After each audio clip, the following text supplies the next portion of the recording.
Scottish party leaders have been out and about pushing their election message to voters on the street. Scottish Labour's Kezia Dugdale was visiting Rutherglen, where she issued a call to tax the rich. SNP leader Nicola Sturgeon was in Glasgow claiming the SNP was the best party to govern Scotland. LibDem Willie Rennie said education should be at the heart of government policy, while Tory Ruth Davidson called for a South of Scotland jobs agency. Kids not cuts.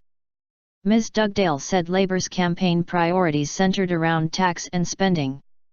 She said, "Those priorities are simple: tax the rich, invest in education to grow the economy and stop the cuts to public services. Labour will use the powers to ask the top 1% to pay the most and stop the Scottish Parliament acting as a conveyor belt for Tory austerity." Clear choice. Nicola Sturgeon was on the streets in the Pollokshields area of Glasgow, where she argued the SNP was best placed to stand up for Scotland. The SNP leader said, "I want to persuade people I'm the best person to lead Scotland forward and the SNP is the best party to govern our country. That's what I'm focused on, and I think that choice is going to become ever more clear in the last 2 and a bit weeks of this campaign." Transformational investment.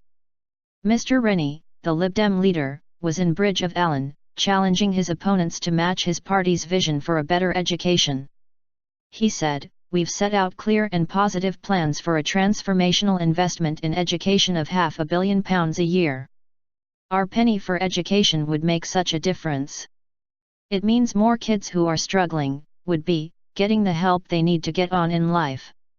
Jobs and opportunities." In Haywick, Scottish Conservative leader Ruth Davidson put forward the idea of a South of Scotland enterprise agency. Ms Davidson said, "We know there are issues right across the south of Scotland, we've seen them here in Haywick with the knitwear industry, about making sure we've got jobs and opportunities for people. A dedicated agency in the Highlands and Islands has done very well to develop the jobs and opportunities of the future. We think the south of Scotland should get a dedicated agency too."